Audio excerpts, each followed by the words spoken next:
Look at this crowd and I see many of you who have been here with me for the past 3 years to rally our Commonwealth to the cause of constitutional self-governance. We have talked to our friends and educated our neighbors. We have shown up at public meetings, and we have come here to the halls of our government to ask our state legislators to have the courage to use their constitutional power under Article 5 of the Constitution to limit the size and scope of our federal government. Now, there was an urgency, of course, under the Obama administration, but our very presence here today is proof that we're not motivated just by partisan politics, but by our devotion to our Constitution and its founding principles. We are blessed and honored to be led in this effort in Virginia by a few amazing patriots who have sponsored and co-sponsored our resolution. And I'd like to now just give them a few minutes to come and say a few words. So I see do we have Delegate Lingenfelter first? I know he is on a really tight schedule. He's going to try to make it here. He's actually chairing a committee meeting this morning, and he's going to try to hop down here. But I do see Delegate Lee Ware, who has served as our chief co-patron. Let's give a round of applause for Delegate Ware.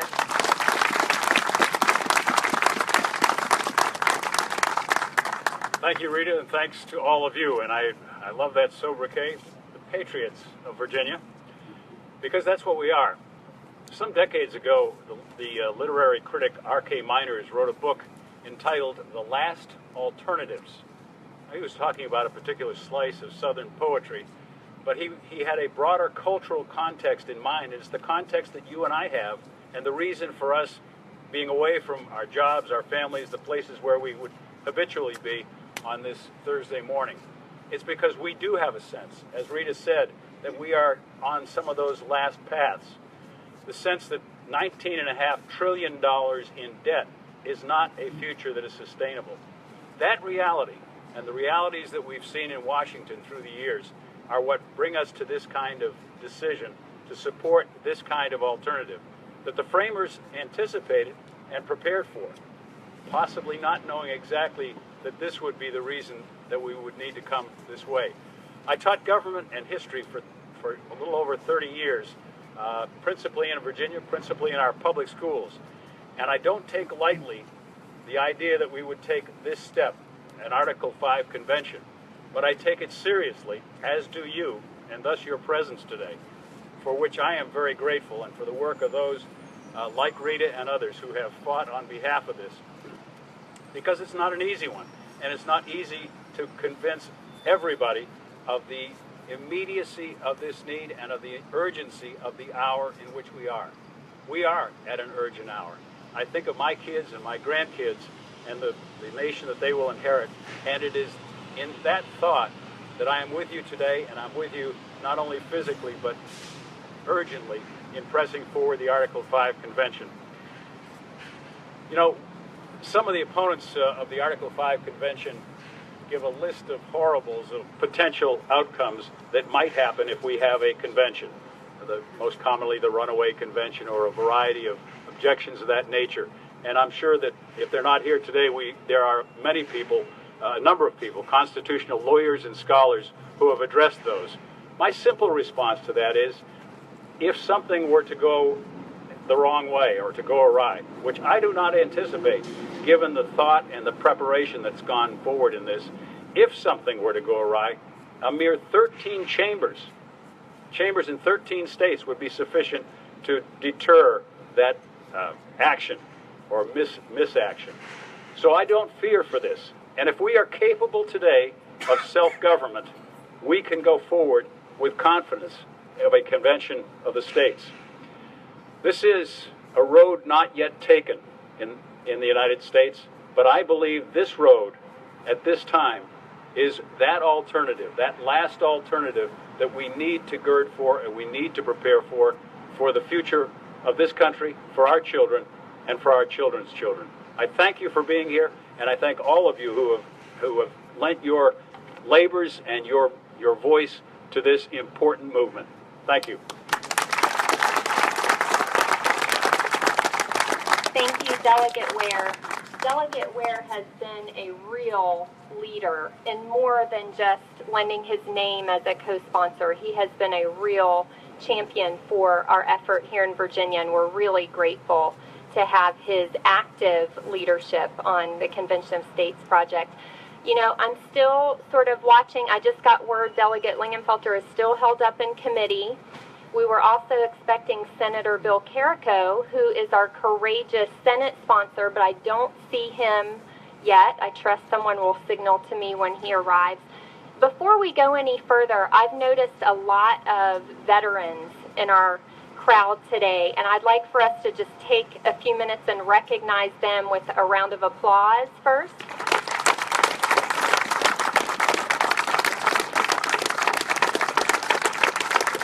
Thank you all for your service. I know that one of the reasons you're here today is because you didn't spend those years trying to protect a Constitution that lives and breathes and changes meaning over time, but a Constitution that means what it says.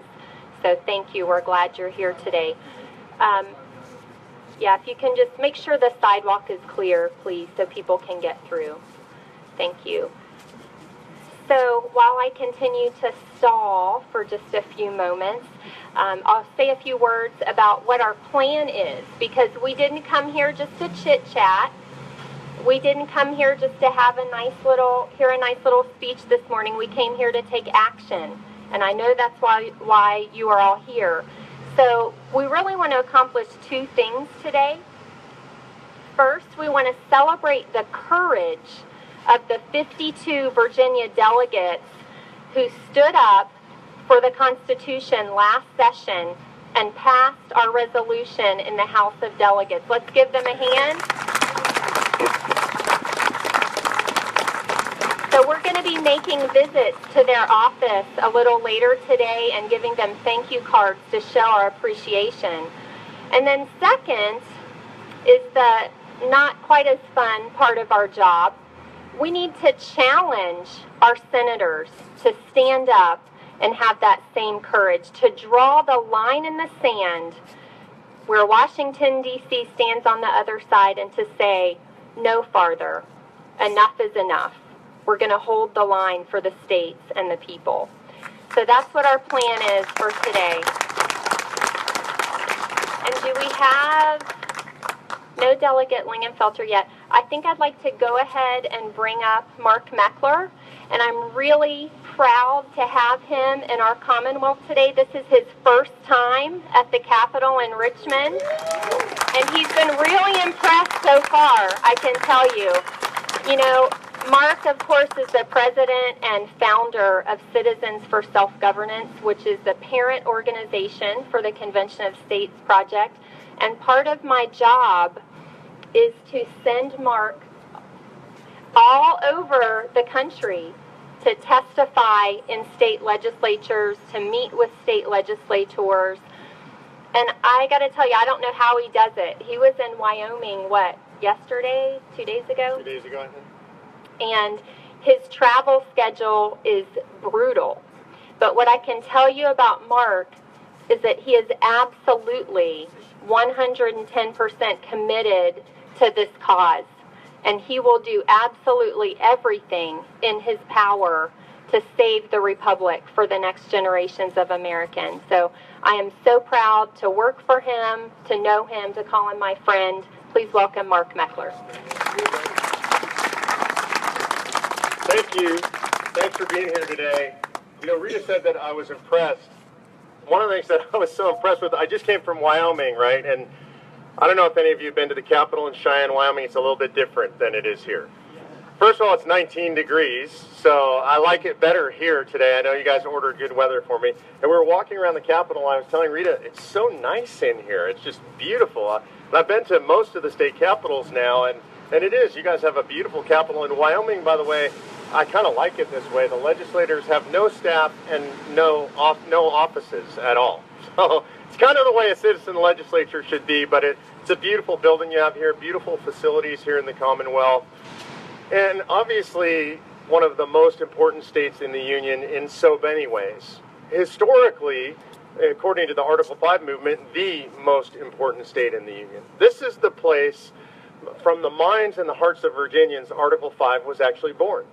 And if you know the history, that's great. If you don't, I'm going to give you a little history on where Article 5 came from, the second clause of Article 5, because it came from your native son, Colonel George Mason.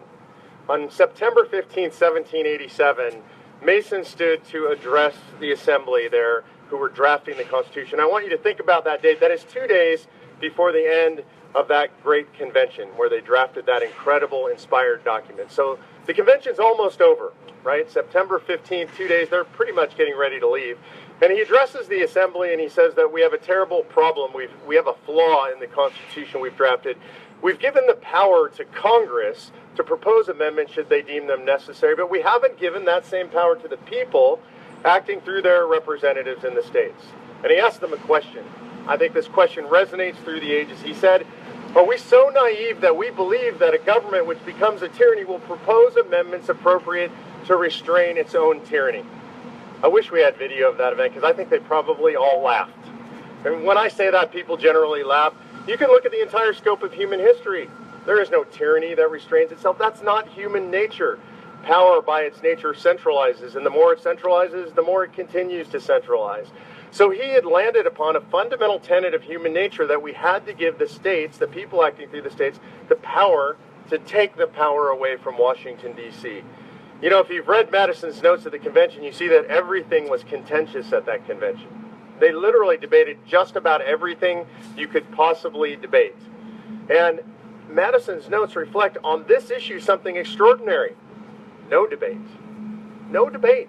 He uses the Latin term for no debate. It's really incredible to think that that's what happened. It was so obvious to the men in attendance that they needed this to balance out the power, that there was an inevitable problem that they had to address, that they did not debate it, and it was unanimously adopted to put the second clause of Article 5 into that Constitution. So we have your great Commonwealth and Colonel George Mason to thank for that.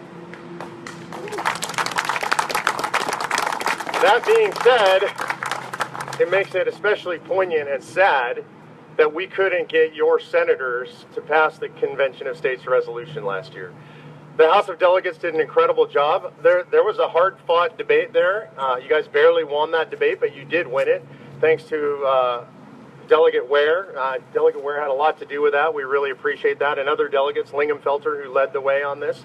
We really appreciate those great heroes that were brave enough to stand in the footsteps of the founders. You come to a place like Virginia, you see the statue of Washington, and you have to have those feelings. You have to think about those men and women and their families that stood in the face of incredible danger. The people who put it all on the line for this great republic. And we have to have the courage to walk in their shoes. And to be here, I'm really proud that your House did, and I'm really sad and a little embarrassed that your Senate did not.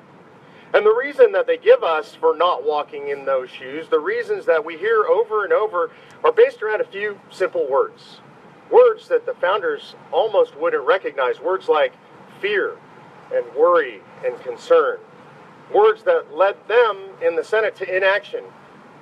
I'm not just saying that the founders weren't worried or afraid or concerned, but they didn't let those emotions drive them.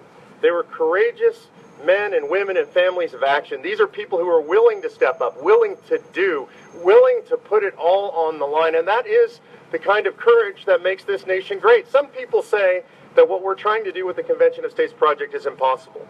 I'll grant you it's a big project. It's a tall hill. It was intended to be a tall hill. It was intended to be difficult to reach 34 states, and even more difficult to ratify at 38 and change the Constitution. We revere that document, and we do not change it lightly. It was intended to be hard, but it is not impossible.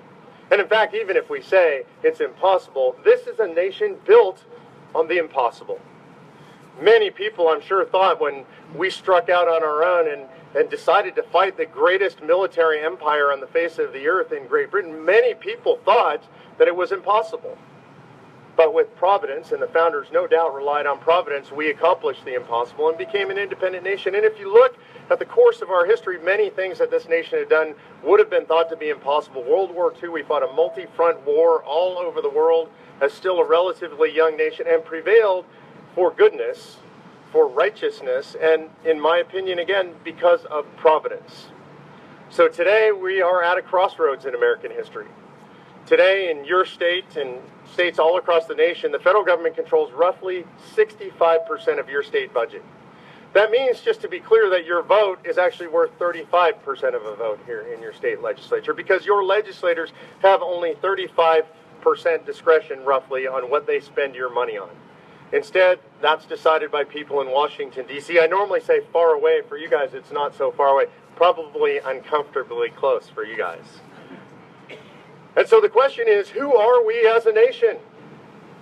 Who are we as a people? Are we like our founders? Are we courageous? Are we brave? Are we willing to fight? Are we willing to risk for the things that we believe in? Fundamentally, this is a nation built around an idea. We're not a tribe of people. We're not one ethnicity. It's not about one religion. We're built around the fundamental idea of liberty, and liberty comes from self-governance. Self-governance and liberty and freedom, those are not things granted to us by the government. Those are things granted to us by the Lord. They are ours inherently. Government is established among people to protect those things among people. So it's up to us, it's up to you and I to protect liberty. And the founders gave us the ultimate tool of liberty, the ultimate tool of federalism in the second clause of Article 5. And the question is, the only question facing us here today is, will we use that tool? Will the Commonwealth of Virginia stand and be counted among some of the first states to call for a convention of states? I'm here because I say yes.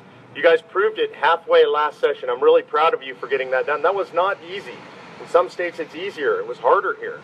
But you got it done with some great leadership in the state, grassroots leadership. Got it done because you guys came out, lobbied your legislators, you did what the founders intended us to do. This year the question is, will we prevail in the Senate? Can we get it done on the side that's harder? I can tell you there's still opposition over there. I can tell you we are struggling with particular senators over there. The senators that are against this, all of them consider themselves constitutionalists. You will hear this. You can go into their offices and they will tell you that they are constitutionalists. We go into Senator Black's office, Senator Sutterline's office, Senator Chase's office. These are people that we know generally as good conservatives. So I don't want to attack them saying that they're not good conservatives, but I will tell you that I scoff a bit when they call themselves constitutionalists. As a believer and a Christian, one of the things I know about the Bible is you believe in the whole thing, right? I don't get to pick and choose.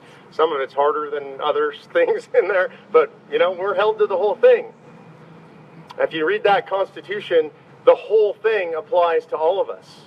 It belongs to us. It was crafted for us, and when we fight for it, and for those of you in the military, thank you when you take that oath to protect and defend it. It's not the option to say all of it except Article 5. For some reason, you have 3 senators over there that say, we love that Constitution, we revere that Constitution, all of it except for that Article 5 thing. Maybe that was a mistake, right? And honestly, straight up, I just think that lacks courage. They will tell you that they're protecting the Constitution. And I think when they tell you that, this is the question that you should ask them.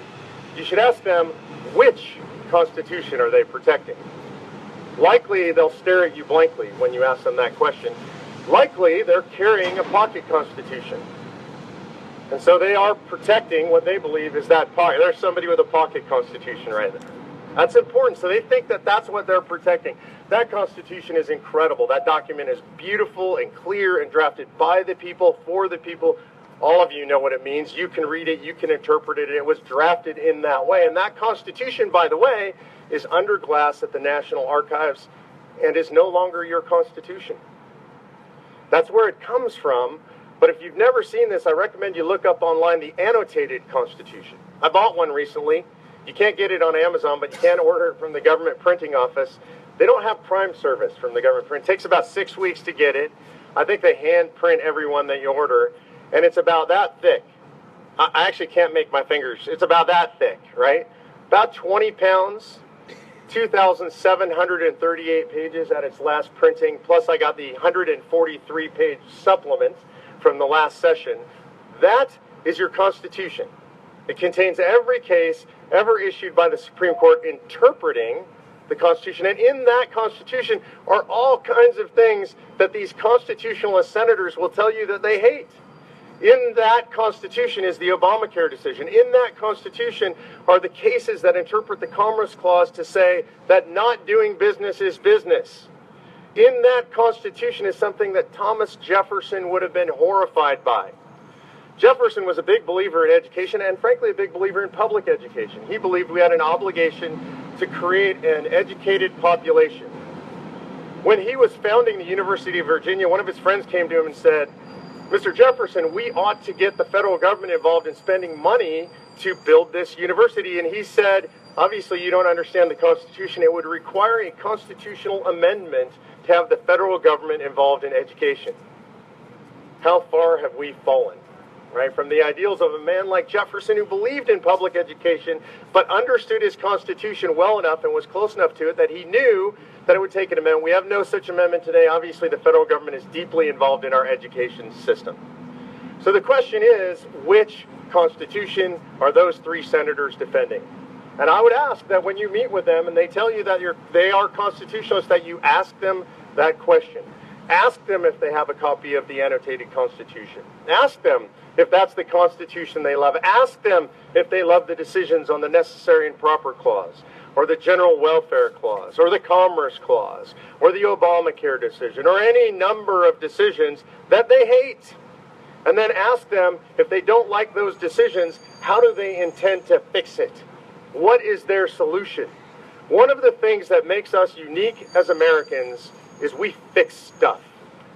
This sounds strange, but if you travel around the world, one of the things you'll find is that people in other countries wait for the government to fix things for them. It's the nature of most societies on earth.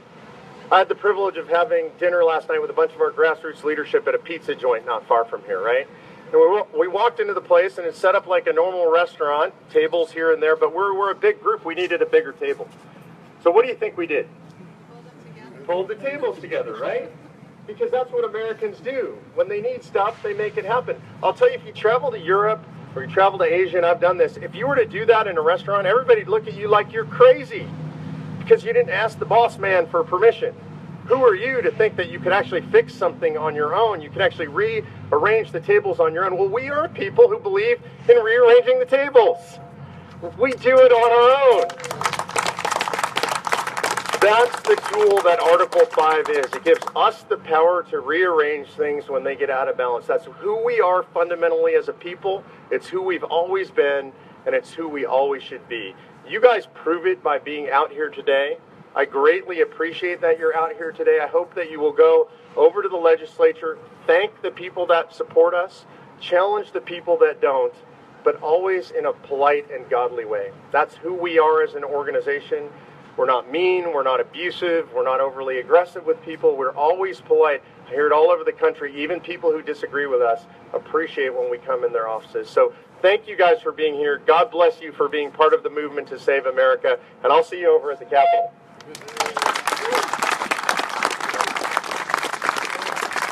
Thank you, Mark. I have to say, I've never heard a Mark Meckler speech that failed to get me fired up, so I knew he wouldn't disappoint our crowd today.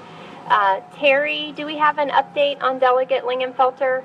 Not yet. Okay, so we're going to hope that he makes it here by the time Chris Walker is done giving us our instructions today.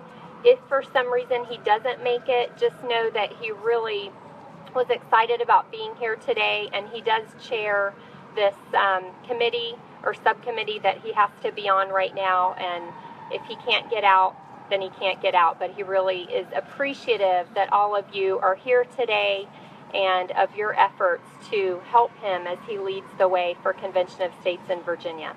So now I'm going to bring up Chris Walker, who is our amazing state director, and he is going to fill you in on the details of our plan for what we're going to do when we get up to the General Assembly office building. So Chris, come on up. Thank y'all. I don't know about the amazing part. First off, thank y'all so much for coming out. Thank you to all of our regional captains, our district captains, all of our hard-working volunteers. I know that you all have put in hours and hours and hours of work to make this happen, and I understand the sacrifices you've made, and I thank you so much for it. I'm an American, so I'm going to fix this. Please fix that. Thank you. Thank you. Can y'all hear that okay? Okay.